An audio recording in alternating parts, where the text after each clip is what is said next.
Hello everyone, this is Kevin from Kevin's Tiny Trains.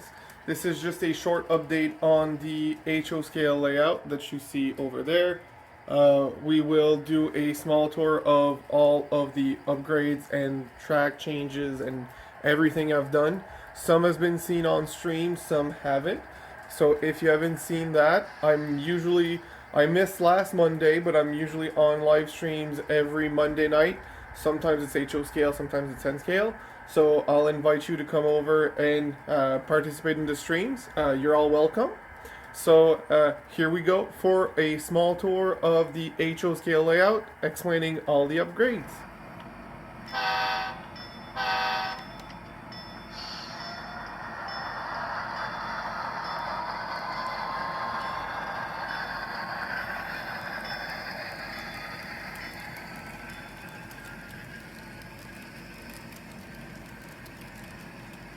Well, first off, the most obvious, there is a lot more track right there.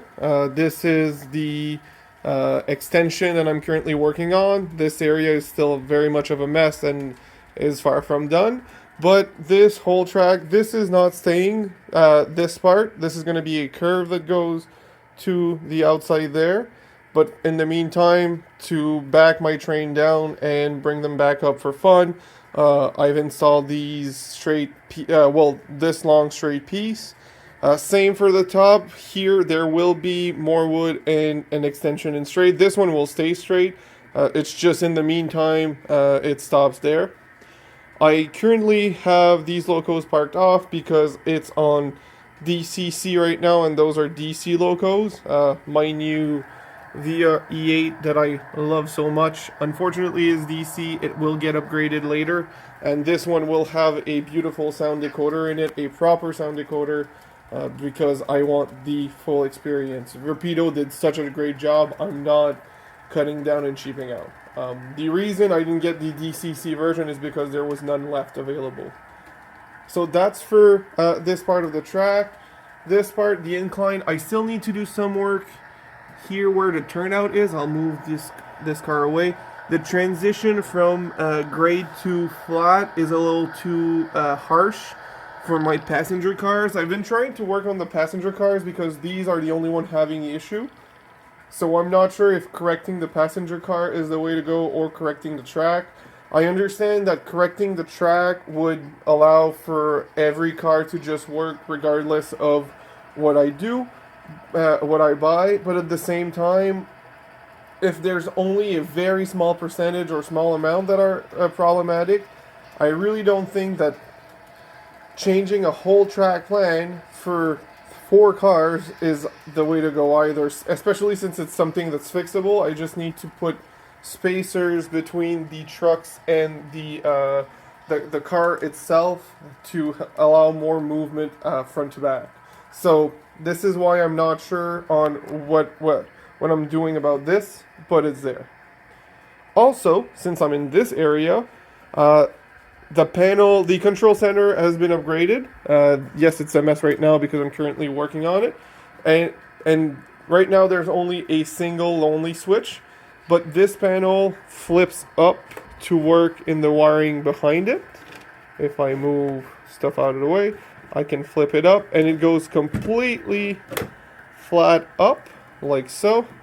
And I need to cut the edge there, that's the only thing. And it holds itself, so I can work in the back and the wiring properly and fold it back down so that I can use the panel. Currently, all it is my DC off or DCC switch. Right now it's on DCC mode because it's on the side of the controller. I wired it that way, that's a DC controller, but it's all there.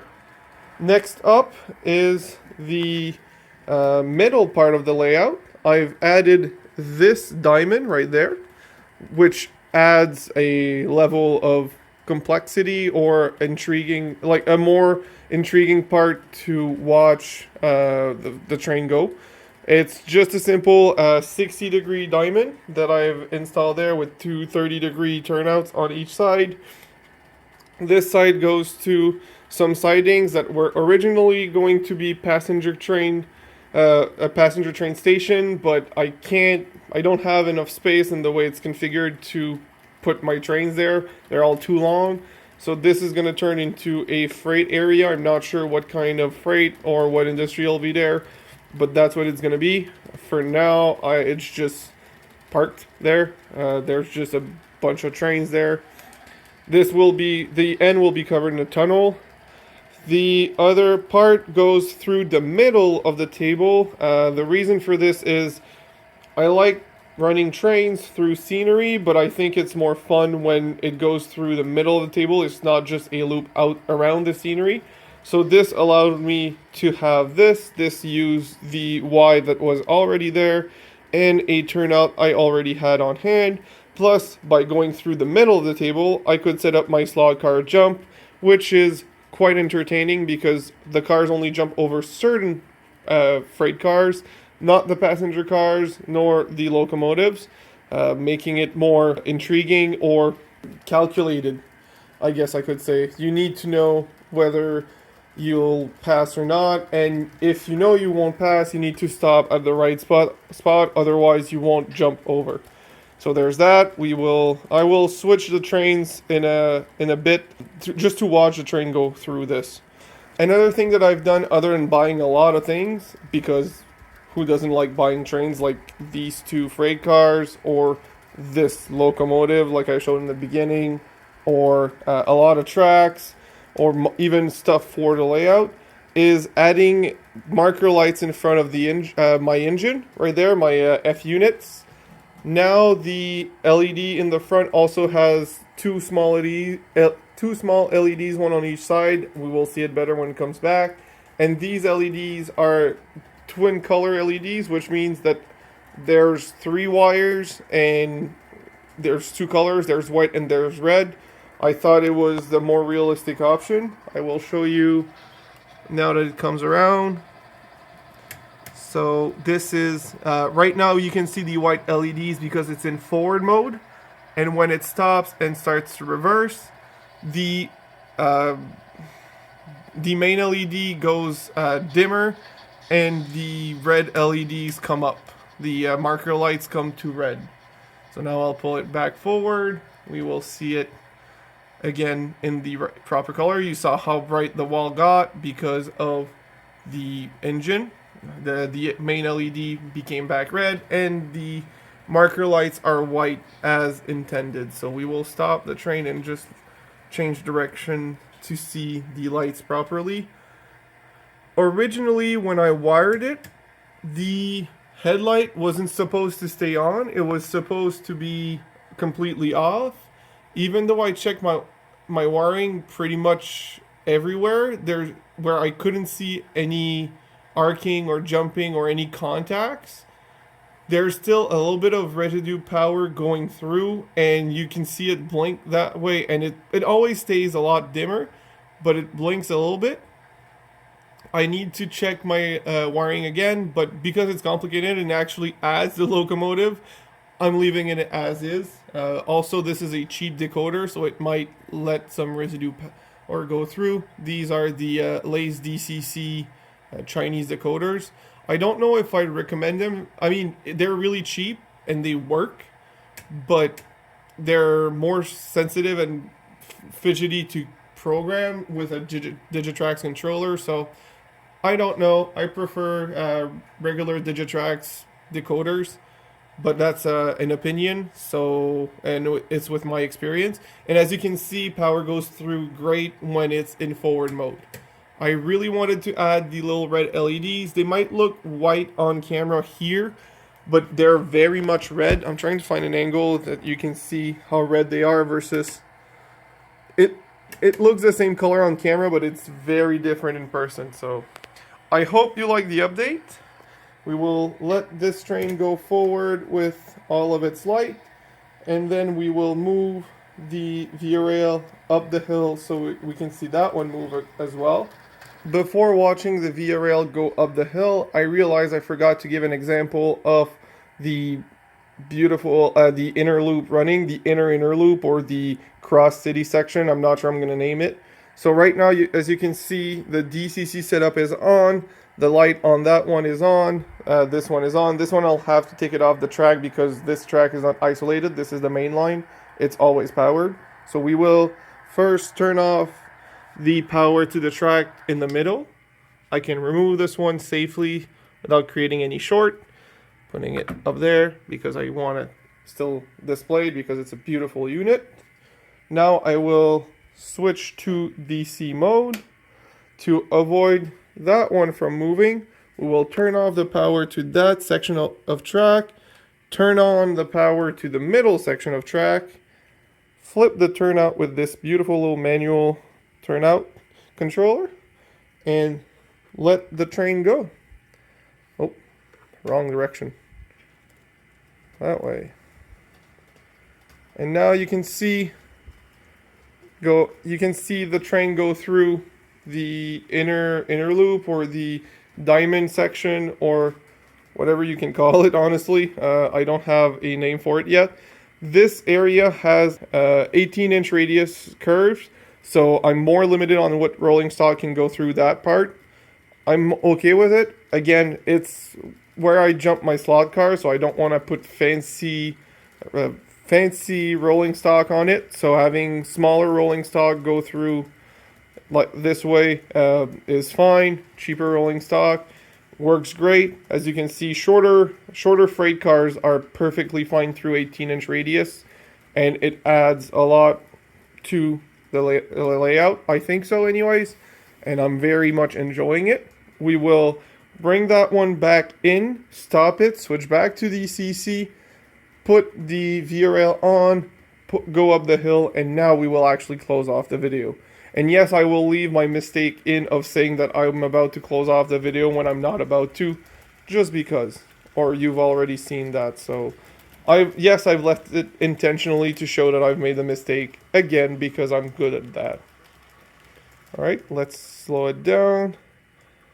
Turn it off in the isolated section. There's insulator joiners right there, and right at the turnout, I believe. No, at the diamond, but that's okay because this caboose is not electrically conductive. So let's flip the turnout. Let's switch the power sent area. Switch it to off so I can put my engine on. I'll have to put it somewhere where the track is straight and go pick up the passenger cars, but that's okay. More operation, the better it is. So that's on. DCC mode. This one is on. This one, the lights is on because I switched on, and there's no buzzing or light from the DC engine. This one's ready to go pick up. Let's start the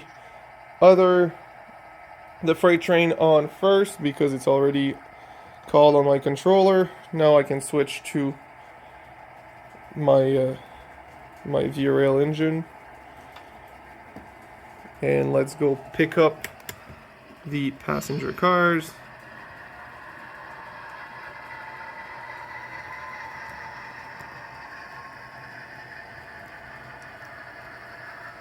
Might have to stop the video to properly couple the cars because I don't know if it's not aligning in because of the curve.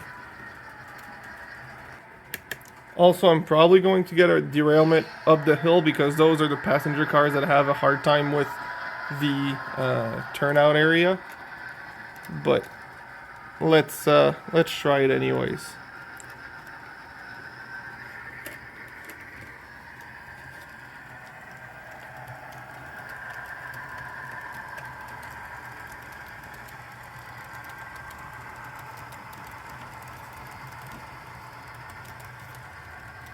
And no, it's not slipping because of the incline. It's slipping because I'm making sure all the cars are properly on track. Again, that section still needs work, so I'm not 100% confident with that part. And again, I'm not sure if I'm going to fix the cars to allow more movement or fix the hill just to be smoother. I might have to move the turnout, which gets a little bit more complicated because I do want a yard there.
So that's it, you guys. I hope you enjoyed the video of everything, like the whole update and the trains going. I hope you also see the vision that what I'm trying to do with this layout. I'm really liking where it's going and how the progress is going. It's of course it's not the fastest, but you know life gets busy and it's just also an expensive hobby, so that doesn't help. But yeah, I'm gonna I'm gonna wish everyone a great week. See you on Monday on the live stream. This I hope you like, comment, and subscribe, and stay tuned for more content. Have a great week.